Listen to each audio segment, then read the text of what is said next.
चाहे वो मोदी हो या योगी हो, इस देश का बेड़ा गर्क कर रहे हैं।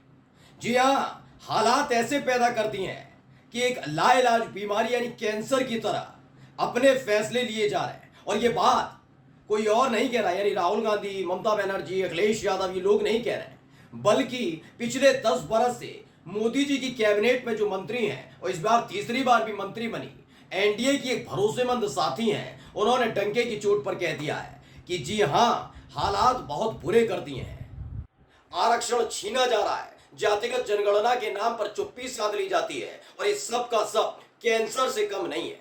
यह मैं बात कर रहा हूं अनुप्रिया पटेल की। आपको तो मालूम है, आपका अपना चैनल द पॉलिटिक्स मैन, मैं, मेरे सहयोगी पीयूष लगातार आपको बता रहे थे कि अनुप्रिया पटेल वैसा नहीं है जैसा कि आपको दिखाने की कोशिश मोदी मीडिया कर रही है। मैंने तब भी आपसे कहा था कि अनुप्रिया पटेल का मतलब यह नहीं है कि वो योगी आदित्यनाथ के खिलाफ है, सिर्फ वो बीजेपी से बाहर आना चाहती हैं। वो अब समाजवादी पार्टी और राहुल गांधी की कांग्रेस पार्टी से हाथ मिलाना चाहती है। उसकी वजह साफ है कि 4 जून को नतीजे आने के बाद वो समझ गई कि पिछड़े और दलित जो उनकी पार्टी के वोट बैंक हैं, वो खिसक कर पहुंच गए इंडिया गठबंधन के पास और आगे राजनीति जिंदा रखनी है। अगर अपने विधायकों को जिताए रखना है, अगर मंत्री बनाए रखना है, अपना दल एस की साख को और आधार को बरकरार रखना है, तो भारतीय जनता पार्टी का दामन बिल्कुल वैसे ही छोड़ना होगा जैसे हरियाणा में दुष्यंत चौटाला ने छोड़ा था। और इस बात का ऐलान अब उन्होंने खुल्लम खुल्ला आकर कर दिया है। नमस्कार, मैं हूं प्राज्वल गौतम और आप देख रहे हैं द पॉलिटिक्स मैन। ये बात अभी तक कही जा रही थी कि आरक्षण के मुद्दे को लेकर चिट्ठी लिखी गई, उसमें कहा गया कि आदिवासी हैं, दलित हैं, पिछड़े हैं, उनके आरक्षण को नहीं दिया जा रहा, कह दिया जाता है नॉट फॉर सुटेबल, यानी इसके योग्य नहीं है। उसके बाद उस आरक्षण को खत्म कर दिया जाता है, कुर्सियां जो सीट खाली बचती है उन्हें डिसॉल्व कर दिया जाता है। यह आरोप किसी और ने नहीं, अनुप्रिया पटेल ने लगाए थे। उसके बाद टोल टैक्स के नाम पर अवैध वसूली का था, वो भी मैंने आपको खबर दिखाई थी। लेकिन खबर इस बीच क्या आई थी, जो गोदी मीडिया के एंकर थे, क्या बता रहे थे कि देखिए देखिए योगी आदित्यनाथ की पोल खोली जा रही। लेकिन आज मैं पूरी जिम्मेदारी के साथ कहता हूं, ये लड़ाई अनुप्रिया पटेल की न योगी के खिलाफ है, न मोदी के खिलाफ है, बल्कि योगी मोदी दोनों के खिलाफ है। ये बीजेपी के खिलाफ है, इस सरकार के खिलाफ है। वो चाहती हैं कि यो मोदी आगे आकर उनसे इतना ज्यादा परेशान हो जाए, आखिरकार उन्हें निकाला जाए। जब वो कुर्बानी एक कुर्बान नेता के तौर पर बाहर आएंगी कि कैसे उनसे उनका मंत्रालय छीन लिया गया, एनडीए से बाहर किया गया, सहानुभूति साथ आएगी, इंडिया गठबंधन में आएंगी और एक बार फिर से उनकी राजनीति उसी चरम पर पहुंच जाएगी जैसे पहले हुआ करती थी। इस बार तो मिर्जापुर में बीजेपी की वजह से हारते हारते बची। खबर दिखा रहा हूं, पहले खबर पढ़िए। हिंदुस्तान ने खबर छापी, क्या लिखा, आउटसोर्सिंग कैंसर से भी गंभीर बीमारी। आउटसोर्सिंग, आरक्षण नियमों पर बोली अनुप्रिया पटेल, जातीय जनगणना की उठाई आवाज। अब आउटसोर्सिंग का जिक्र अगर मैं कर रहा हूं तो आप समझिए क्या है। यह आउटसोर्सिंग कैंसर से भी गंभीर बीमारी है, ये अनुप्रिया पटेल ने कही है। और कौन ला रहा आउटसोर्सिंग की बात करता है? आउटसोर्सिंग की बात मोदी सरकार ने की, आउटसोर्सिंग की बात योगी आदित्यनाथ ने की। कैसे, मैं समझा देता हूं। आपको मालूम होगा इस देश के अंदर 10 साल के अंदर बहुत कुछ बदला है। जिस उद्योगपति का नाम आपने सुना तक नहीं होगा 2014 तक, उस उद्योगपति ने एक ऐसा रिकॉर्ड स्थापित कर दिया कि 10 साल में सबसे अमीर व्यक्ति हो गए। नाम है गौतम अडानी।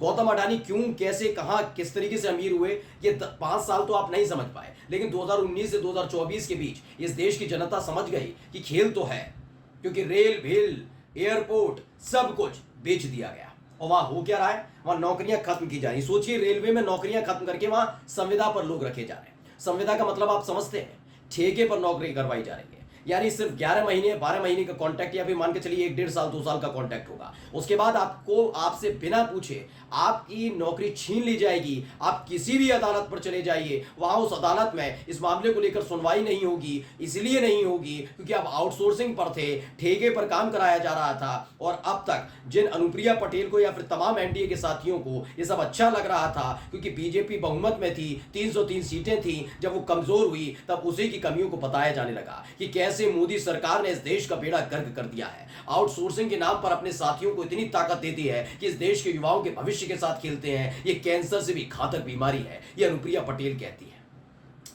इसमें आरक्षण के नियमों पर भी बोली हैं, पहले वो बयान आप सुन लीजिए। कि आउटसोर्सिंग के जरिए जो चतुर्थ श्रेणी के कर्मचारी हैं, उनकी भर्तियां जो हो रही है उसमें आरक्षण के नियमों का कहीं पालन नहीं हो रहा है।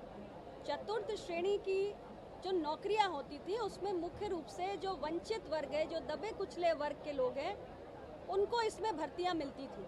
अब जब आउटसोर्सिंग के जरिए ये भर्तियां हो रही हैं और आरक्षण का उसमें कोई नियम लागू नहीं है, तो छोटी मोटी एक क्लास 4 की नौकरी पाने का भी जो एक गुंजाइश होती थी दबे कुचले वर्ग के पास, वो खत्म होती जा रही है, या कहिए हो गई है।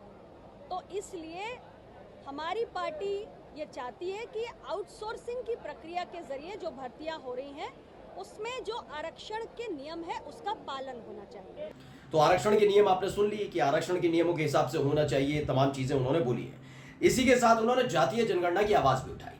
जो आरक्षण के नियमों पर वो बोली, उस दौरान उन्होंने साफ साफ लफ्जों में बता दिया कि किस तरीके से यहाँ खेल किया जा रहा है, कैसे आप जो पिछड़े हैं, दलित हैं, आदिवासी हैं, उनके हक को छीन रहे हैं केवल इसलिए क्योंकि नौकरी जो मिलनी चाहिए उस आधार पर नहीं मिल रही है।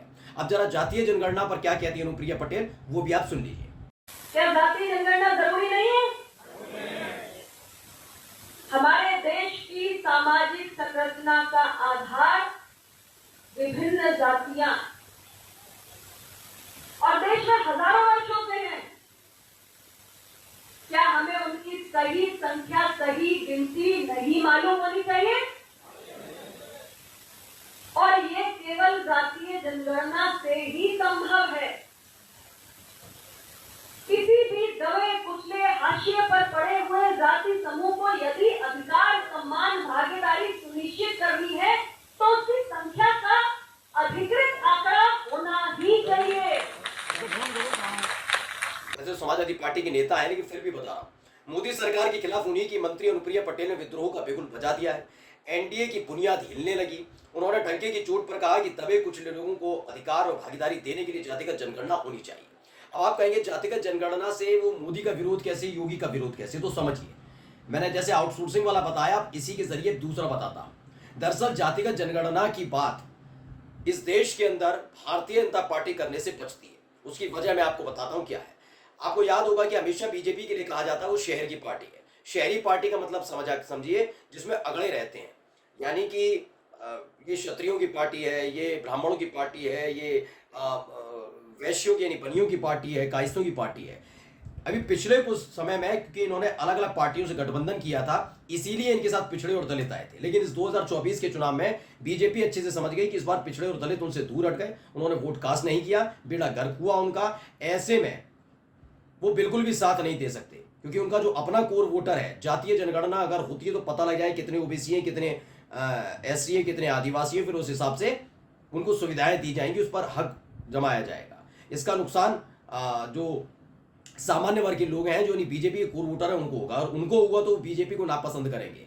ऐसे में बीजेपी कोई रिस्क नहीं लेना चाहती, इसलिए जातीय जनगणना जो बिहार में हुई थी उसे रोकने का काम किया गया था और बीजेपी जश्न मना रही थी।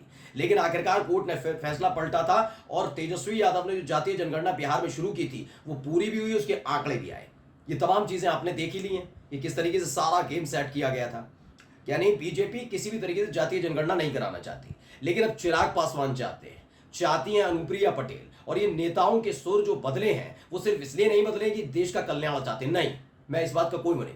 दरअसल ये इनके खुद के कोर वोटर्स हैं। एससी एसटी में जो कोटे में कोटा वाला फैसला सुप्रीम कोर्ट का है, चिराग पासवान इसलिए नाराज क्योंकि उनकी राजनीति, उनकी पार्टी की जो राजनीति है वो उसी के इर्द गिर्द घूमती है, एससी एसटी के इर्द गिर्द। अनुप्रिया पटेल जातीय जनगणना की इसलिए बात कर रही हैं क्योंकि वो देख चुकी हैं कि 2024 के चुनाव में अखिलेश और राहुल गांधी ने जिन लोगों के हक की बात की थी, वो हक के लोग उन्हीं की पार्टी के वोटर्स या सपोर्टर्स हैं, लेकिन वो बीजेपी से नहीं जुड़े, वो इंडिया गठबंधन से जुड़ गए, यानी इनकी पार्टी का आधार खिसक रहा है। अब आईपी सिंह क्या लिखते हैं, विद्रोह चिराग पासवान ने भी कर दिया, मोदी सरकार इस्तीफे की ओर बढ़ रही है, वैसा ही सरकार कभी भी गिर सकती है। और ये बात सच है। देखिए, आपका चैनल जो है, आप कुछ भी कहिए, समझिए, हो सकता थोड़ा एक दो दिन ऊपर नीचे होता हो, लेकिन आपका अपना चैनल तो पॉलिटिक्स मैन एक एक खबर पुख्ता आधार पर बताता है। मैं अब भी कह रहा हूं कि निषाद हो, संजय निषाद हो या ओम प्रकाश राजभर उत्तर प्रदेश में, ये दोनों के दोनों योगी विरोधी हैं।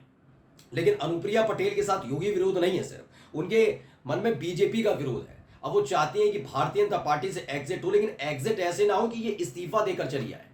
कुछ ऐसा हो जिससे मोदी सरकार की तरफ से इन पर एक्शन लिया जाए, और जब ये अपनी मिर्जापुर में, अपने इलाके में अपने वोटर्स, अपने सपोर्टर्स से बात करें तो बीजेपी विरोधी माहौल की वजह से इनके जो सपोर्टर्स हैं इनके साथ आए और ये फिर इंडिया गठबंधन में शामिल होगी। आज भी लिख कर ले लीजिएगा, ये अगस्त मुश्किल से बीतेगा, उससे पहले ही अनुप्रिया पटेल एनडीए से बाहर आ जाएंगी और इंडिया गठबंधन में शामिल होगी। नमस्कार।